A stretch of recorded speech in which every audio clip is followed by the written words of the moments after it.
ప్రభునందు విశ్వవాణి సజీవ దర్శనం వీక్షకులకు ప్రభు అయిన యేసుక్రీస్తు వారి ఘనమైన నామములో శుభములు. ప్రియులరా, మనం ఈరోజు మట్టల ఆదివారానికి సంబంధించిన వర్తమానాన్ని మనం ధ్యానించుకుంటున్నాం. మట్టల ఆదివారము అనేసరికి పిల్లల చేతుల్లో మట్టలు, తర్వాత గాడిద, ప్రభు అయిన యేసుక్రీస్తు వారు దాని మీద కూర్చోవడం, యెరూషలేము పట్టణంనకు వెళ్ళడం అనేటువంటి అనేక విషయాలతో కూడినటువంటి సందేశాన్ని మనం ఈరోజు వింటూ ఉన్నాం. అయితే ప్రభు అయిన యేసుక్రీస్తు వారు జయముతో కూడిన తన యాత్ర యెరూషలేము పట్టణానికి బయలుదేరాడు. ఆ సందర్భంగా చెప్పబడినటువంటి మాటలు ఈ యొక్క మట్టల ఆదివారం దినాన మనం ప్రభువుని ఆరాధిస్తూ ఉంటాం. ఈరోజు ఆ విషయాలను మనం ఆలోచన చేయాలి అంటే మొట్టమొదటగా జకర్యా గ్రంథం 9వ అధ్యాయము 9వ వచనం ప్రకారంగా ప్రవచనాత్మకమైనటువంటి సందేశాన్ని మనం చూస్తూ ఉంటాం. ఆ వచనాన్ని చదువుకొని ప్రార్థన చేసుకొని ధ్యానించుకుందాం. జకర్యా గ్రంథం 9వ అధ్యాయము 9వ వచనం. సియోను వాసులారా బహుగా సంతోషించుడి, యెరూషలేము నివాసులారా ఉల్లాసముగా ఉండుడి. నీ రాజు నీతిపరుడును రక్షణ గలవాడును దీనుడునై గాడిద పిల్లను ఎక్కి నీ యొద్దకు వచ్చుచున్నాడు. ప్రార్థనతో ఈ దిన ధ్యానాన్ని ప్రారంభించుకుందాం.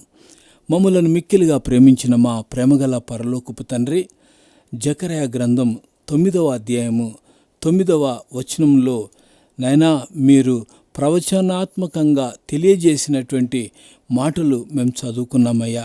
ఈరోజు మాతో మాట్లాడండి నైనా. నీ రాకడ బహు సమీపంగా ఉంది నాయన.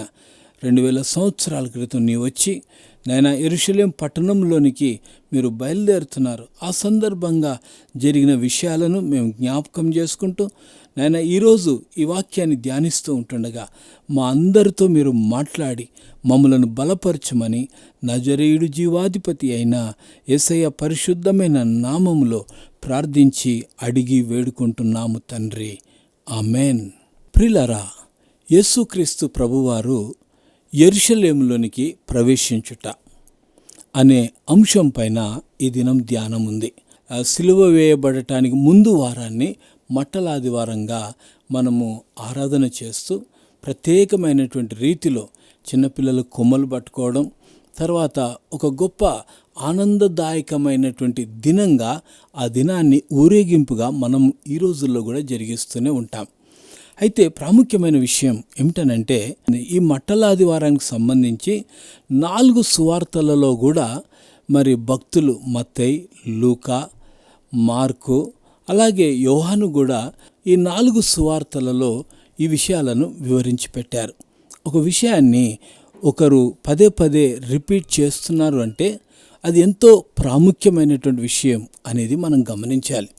అయితే ఈరోజు ప్రత్యేకంగా మత్తయి సువార్త 21వ అధ్యాయము 1వ వచనం. తరువాత యెరూషలేమునకు సమీపించి ఓలివ చెట్ల కొండ దగ్గర ఉన్న బెత్పగేకు వచ్చినప్పుడు యేసు తన శిష్యులలో 2 చూచి అంటున్నాడు. బెత్పగే అనే దానికి అర్థం ఏంటంటే పండ్లు కాయనటువంటి ఇల్లు అనేటువంటి అర్థం ఇచ్చే విధంగా అక్కడి ప్రాంతం గురించి చెప్పబడుతుంది. ఈ బెత్పగేలో ఉండగా శిష్యులకు ఆజ్ఞాపిస్తున్నాడు యేసుప్రభువారు. 2వ వచనాన్ని చూస్తే, మీ ఎదుటనున్న గ్రామమునకు వెళ్ళుడి, వెళ్ళగానే కట్టబడి ఉన్న ఒక గాడిదయు దానితోనున్న ఒక గాడిద పిల్లయు మీకు కనబడును. అయితే వాటిని విప్పి నా యొద్దకు తోలుకొని రండి. జకర్యా గ్రంథం 9వ అధ్యాయం 9వ వచనంలో కూడా అదే విషయాన్ని చెప్తున్నాడు. ఇక్కడ ఒక విషయాన్ని మనం అర్థం చేసుకోవాలి.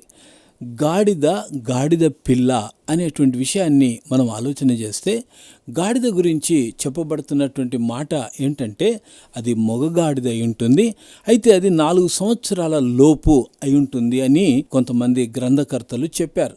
అంతేకాకుండా గాడిద పిల్ల గురించి చెప్పబడినప్పుడు అది సంవత్సరం లోపు ఉన్నటువంటి ఆడగాడిదనే కావచ్చు, మగగాడిదనే కావచ్చు అని చెప్తూ ఉంటారు. అయితే గాడిద పిల్లలను తీసుకురమ్మని చెప్పినట్లుగా మనం చూస్తూ ఉంటున్నాం. గాడిదల గురించి ఆలోచన చేస్తే సర్వసాధారణంగా గాడిదలు ఎవ్వరు కట్టేరు. దాన్ని అలా వదిలేస్తారంతే. కానీ ఈ గాడిద గురించి మనం ఆలోచన చేసినట్లయితే మరి అది కట్టబడి ఉన్నటువంటి పరిస్థితుల్లో ఉంది. అది ఎందుకుంది అనేది మనకైతే తెలియదు, కానీ కట్టబడినటువంటి గాడిదను తీసుకురమ్మని ప్రభువారు ఆజ్ఞాపించారు. అయితే ఇక్కడ మనం ఆలోచన చేయాల్సిన విషయం ఏంటంటే, గాడిదలు గుర్రాలు ఒకే రకమైనటువంటి జాతికి సంబంధించినవిగా ఉన్నప్పటికీ వేరువేరు గుణగణాలు కలిగినటువంటి లేదంటే శరీర రీత్యా వేరుగా ఉన్నట్లుగా మనకు కనబడుతూ ఉంటుంది.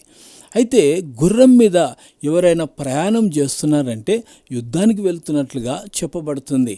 కానీ గాడిద మీద ప్రయాణం చేస్తున్నప్పుడు అది సమాధానం కొరకు చేస్తున్నటువంటి పోరాటము అనే విషయాన్ని మనం గుర్తుపెట్టుకోవాలి. ప్రియమైన దేవుని బిడ్డలారా, గాడిద చాలా తెలివైనది అనేటువంటి విషయాన్ని మనం బాగా దాని గురించి చదివితే అర్థమవుతుంది. దేవుడు ఎన్నుకున్నాడు. దేవుడు దేన్నైనా ఎన్నుకున్నా, ఎవరినైనా ఎన్నుకున్నా పనికిరాని వాటిని ఆయన ఏమి ఎన్నుకోడు. ఆయన ఎన్నుకునేటివన్నీ కూడా పనికొచ్చేవిగానే ఉంటాయి. ఈరోజు సేవకులంగా ఉన్నటువంటి వారు చాలామందిని వారు పనికొచ్చేవారా అని అంటే ఆయన కొరకు పనికొచ్చే విధంగా తయారు చేసుకొని ఆయన కొరకు వాడుకుంటూ ఉంటాడు. శిష్యులను ఏర్పాటు చేసుకున్నప్పుడు కూడా మనం గమనిస్తే వారు పెద్ద విద్యావంతులు కాదు, కానీ వారిని ఏర్పాటు చేసుకొని వారి ద్వారా దేవుడు తన యొక్క పనిని జరిగించాలి అని ఉద్దేశించాడు. ఆయనకున్న ఉద్దేశం అంతా ఏంటంటే ఆయన చేయబోయేటువంటి కార్యాన్ని వారు వెళ్ళి ప్రకటించే విధంగా తయారు చేయటానికే వారిని ఏర్పాటు చేసుకున్నాడు. ప్రియమైన దేవుని బిడ్డలారా, ఈరోజు కట్టబడినటువంటి గాడిద విషయంలో మనం ఆలోచన చేస్తే దాన్ని విప్పి యేసు ప్రభు వారి యొద్దకు తీసుకెళ్లారు. అందుకే కట్టబడి ఉన్న గాడిద గురించి 2 నుంచి 6 వచనాలను మనం చూసినట్లయితే ఇది ప్రవచన నెరవేర్పు అనేటువంటి విషయాన్ని మనం గమనించాలి.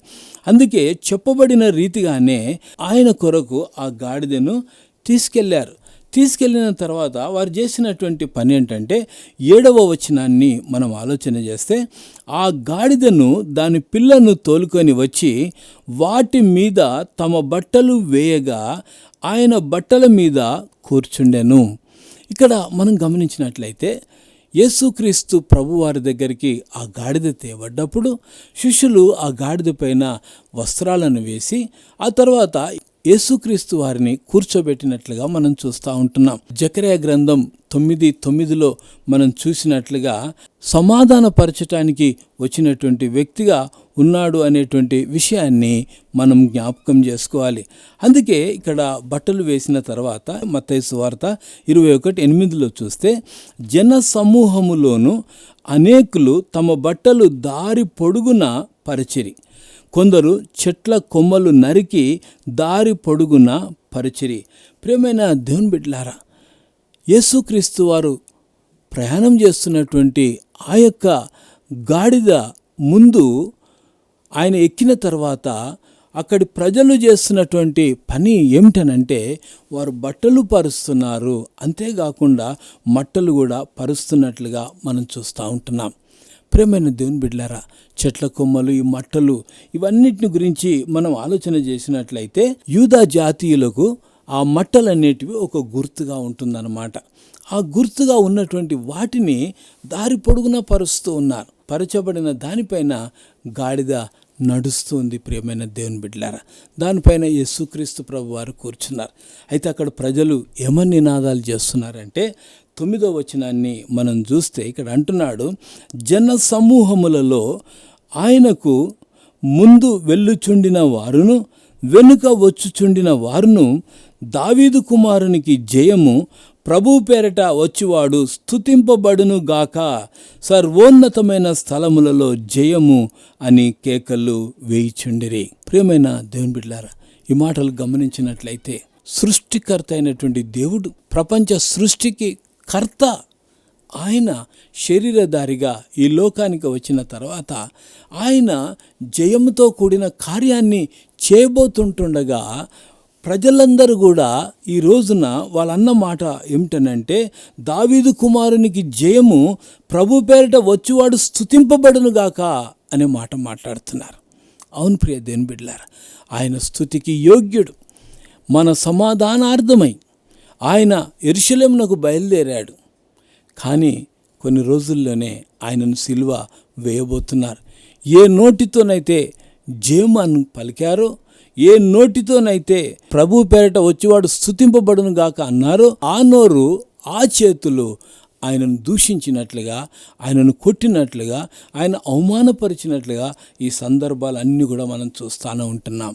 ప్రియమైన దేవుని బిడ్డలారా, ఈరోజు ప్రత్యేకమైన ఈ దినాన జ్ఞాపకం చేసుకోవాల్సింది ఏంటంటే, ప్రభువారు అంతగా తగ్గించుకొని రావడానికి గల కారణం ఏంటి? ఈరోజు నీవు నేను రక్షింపబడటానికి, సిలువ మోయటానికి సిద్ధపాటుగా ఆయన ముందుగానే వెళ్ళి ఆయన విజయోత్సవంతో ఆయన ఆ ప్రాంతానికి వెళ్ళాడు. వెళ్ళిన తర్వాత ప్రియమైన దేవుని బిడ్డలారా, ఆ తరువాతి సంఘటనలు చాలా విషయాలు ఉన్నాయి. కానీ ఏదైనప్పటికీ ఆయన యెరూషలేమునకు వెళ్ళినట్లుగా మనం చూస్తూ ఉంటున్నాం. యెరూషలేములోనికి వచ్చినప్పుడు పట్టణమంతయు ఈయన ఎవరో అని కలవరపడిరి. యేసుక్రీస్తు వారు జన్మించినప్పుడు కూడా మత్తయి సువార్త 2వ అధ్యాయంలో మనం గమనించినట్లయితే యేసుక్రీస్తు వారు జన్మించాడు అనేటువంటి వార్త జ్ఞానులు వెళ్ళి రాజును అడిగినప్పుడు అక్కడి వారందరూ కూడా కలవరపడ్డారు. ప్రియమైన దేవుని బిడ్డ, కలవరపాటు ఎవరు కలుగుతుందంటే, ఎవరైతే సరైన మార్గంలో లేరో, ఎవరైతే తప్పుడు మార్గంలో ఉన్నారో, నీతిమంతుడైనటువంటి, రక్షకుడైనటువంటి, దేవుడైనటువంటి యేసుక్రీస్తు ప్రభువారంటే అందరికీ భయమే. చాలామంది నమ్ముకోకపోవడానికి గల కారణం ఏంటంటే, అయ్యో ఆయన నమ్ముకుంటే ఇది చేయొద్దంట, ఆయన నమ్ముకుంటే ఇలాగుండాలంట, ఆయన నమ్ముకుంటే అలాగుండాలంట అని ఆలోచన చేసి వారు ప్రభు దగ్గరికి రాకుండా ఉంటున్నారు. ప్రియమైన దేవుని బిడ్డలారా, ఈరోజు ప్రత్యేకంగా గమనించాలి, యేసు ప్రభు దగ్గరికి వస్తే రక్షణ, ఆ రక్షణ కార్యం జరిగించడానికే ఆయన ఈ లోకానికి వచ్చాడు. కనుక ఈ మట్టల ఆదివారం సందర్భంగా గుర్తుంచుకోవాల్సిన ప్రాముఖ్యమైనటువంటి విషయం ఏంటంటే, అక్కడి ప్రజలు ఏమనుకున్నారు ఆయన గురించి. మత్తయి సువార్త 21వ అధ్యాయం 11వ వచనాన్ని చూస్తే, జన సమూహము ఈయన గలిలయలోని నజరేతు వాడగు ప్రవక్త అయిన యేసు అని చెప్పిరి. ప్రియమైన దేవుని బిడ్డలారా, ఆయనను ప్రవక్తగా వరించుతున్నారు. ఆయన ప్రవక్త మాత్రమే కాదు కానీ ఆయన సృష్టికి కర్త. పాపము నుంచి విడుదల కలిగించటానికి ప్రభు అయిన యేసుక్రీస్తు వారు శరీరధారిగా ఈ లోకానికి వచ్చి నీ కొరకు నా కొరకు ప్రాణం పెట్టడానికి ఇష్టపడ్డాడు. ప్రియమైన దేవుని బిడ్డలారా, మనం గమనించినట్లయితే గాడిద పైన రావడం అనేది ఏదైతే ఉందో అది సమాధానకరమైనటువంటి సంకేతం. అది అయితే ఆ గాడిదకు ఎంత ఘనత కలిగిందో ఒక్కసారి ఆలోచన చేయండి. ముందు బట్టలు, ముందు మట్టలు, కొమ్మలు ఇవన్నీ కూడా పరిచి దానికి ఒక వామ్ వెల్కమ్ ఇస్తున్నట్లుగానే అనిపిస్తుంది. అయితే యేసుక్రీస్తు ప్రభువారు దానిపైన కూర్చున్నారు. ఈరోజు లోకంలో మనం జీవిస్తుంటుండగా మన జీవితంలో కూడా ఆయన చేసినటువంటి కార్యాన్ని ఒకవేళ తలంచుకుంటే గనుక ఈరోజు మనకున్న విలువ, మనకున్న సమస్తం కూడా ప్రభు అయిన యేసుక్రీస్తు వారిని బట్టే. ఓ రోజు ఒక దైవ సేవకుడు ఈ విధంగా చెప్పాడు, గాడిద యేసు ప్రభు యెరూషలేములోకి వెళ్ళిన తర్వాత, దించేసిన తర్వాత మరుసటి రోజు వెళ్ళి గ్రామాల్లోకి వెళ్ళి అరుస్తూ నిలబడ్డదంట. నిలబడితే అక్కడి ప్రజలు వచ్చి బట్టలు మట్టలు వేస్తారని ఎదురు చూస్తూ ఉందంట. అయితే బట్టలు మట్టలు కాదు కదా, రాళ్ళు తీసుకొని వెంటబడి ఆ అరుపులు ఇష్టం లేక దాన్ని పారదోలారంట. అవును ప్రియ దేవుని బిడ్డలారా, యేసు క్రీస్తు గాడిద పైన కూర్చున్నా, లేదంటే మనం ఆయనను ధరించినా, మనం ఆయనను కలిగి ఉన్నా, ఆయనను బట్టే మనకు విలువ కానీ సొంతంగా మనకు విలువ లేదు అనేటువంటి సత్యాన్ని మనం జ్ఞాపకం చేసుకోవాలి. కనుక యేసు క్రీస్తు ప్రభు ఇంతగా తగ్గించుకొని రావడానికి గల ఒకే ఒక్క కారణం ఏంటంటే, నీ కొరకు నా కొరకు ఆయన ప్రాణం పెట్టబోతున్నాడు. అవును, ఇంకా కొన్ని రోజుల్లో మనం గుడ్ ఫ్రైడే జరిపించుకోబోతున్నాం. పంటల ఆదివారం తర్వాత గుడ్ ఫ్రైడేకు మనం సిద్ధపడతా ఉంటాం.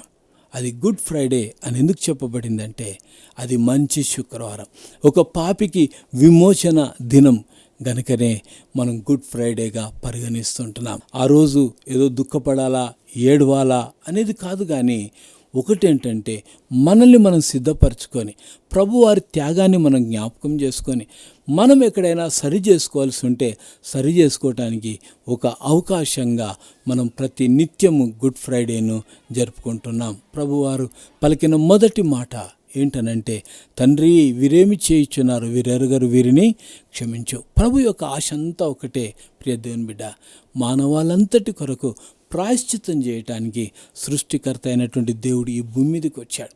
ఆయన తన ప్రాణం పెట్టడానికి గల ఒకే ఒక కారణం ఏంటంటే, ఎవ్వరు కూడా పవిత్రమైన రక్తము కలిగిన వారు లేరు, ఏ భేదం లేదు, అందరూ పాపం చేసినటువంటి వారే. ఎవరి రక్తం కూడా విమోచనార్థం పనికిరాదు గనుక సృష్టికర్త అయినటువంటి దేవుడే కన్యక గర్భంలో శరీరధారిగా ఆయన ఈ లోకానికి వచ్చి తన ప్రాణాన్ని పెట్టడానికి సిద్ధపడ్డాడు. గనుక ఈ యొక్క విషయాన్ని మనం గుర్తించుకొని మన జీవితంలో మనం ఏ విధంగా ఉన్నామో ఒకసారి పరీక్షించుకోవాలని ప్రభుపేట మనవి చేస్తుంటున్నాను. యేసులో మనకు రక్షణ ఉంది. జయముతో కూడినటువంటి ప్రవేశం యెరూషలేములోకి ప్రవేశించాడు. అంతేకాకుండా సాతానుడి పైన జయము, అన్నిటిపైన జయం పొందుకొని ఈరోజు మనకు ఆ రక్షణ కలుగజేశాడు. అట్టి ప్రభు తట్టు మనం చూస్తూ మనం ఆనందిద్దామా? ప్రభు ఆనందంగా ఉండాలనేది కోరుతూ ఉంటున్నాడు. ఎప్పుడైతే పాపం ఉంటుందో ఒక వ్యక్తి జీవితంలో ఆనందంగా ఉండలేడు. ఆ పాపం నుంచి విడుదల పొందుకోవాలంటే యేసయ్యను మనము సమీపించవలసిన వారంగా ఉంటున్నాం.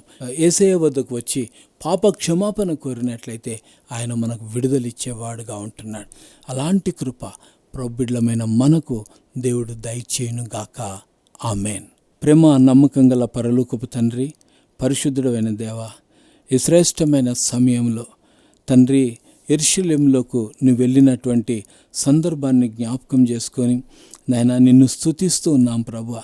తండ్రి మా నిమిత్తమై తండ్రి ఈ లోకంలో శరీరధారిగా వచ్చి నాయన ఏ పాపం మెరుగని నీవు నాయన సిలువ మ్రానుపై వేలాడడానికి సిద్ధపాటుగా తండ్రి ఈరోజు మట్టలాదివారం దినాన నైనా విజయోత్సవంతో కూడిన ఆ యొక్క గొప్ప సమూహము నాయన యెరూషలేములో ఆహ్వానించినట్లుగా మేము చూస్తూ ఉంటున్నాం.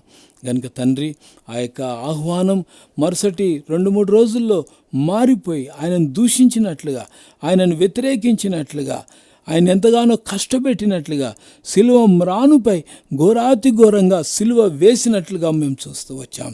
కనుక ఈ సమయంలో ప్రభువా నైనా ఆ స్థితిని, ఆ పరిస్థితిని మేము ఎరిగిన వారమై తండ్రి నాయన రక్షకుడు అయినటువంటి నీ అందు మేము విశ్వాసం ఉంచి మా జీవితంలో నీకు ఇష్టకరమైనటువంటి జీవితాన్ని, పాపాన్ని విడిచిపెట్టిన తండ్రి పాపుల్లో చేరకుండా ప్రభువా ప్రత్యేకమైన జీవితాన్ని జీవించి నీ రాకడ కొరకై కనిపెట్టుకునే గొప్ప భాగ్యం దయచేయమని జీవాధిపతి అయిన యేసయ్య పరిశుద్ధమైన నామములో ప్రార్థించి అడిగి వేడుకుంటున్నాం తండ్రి.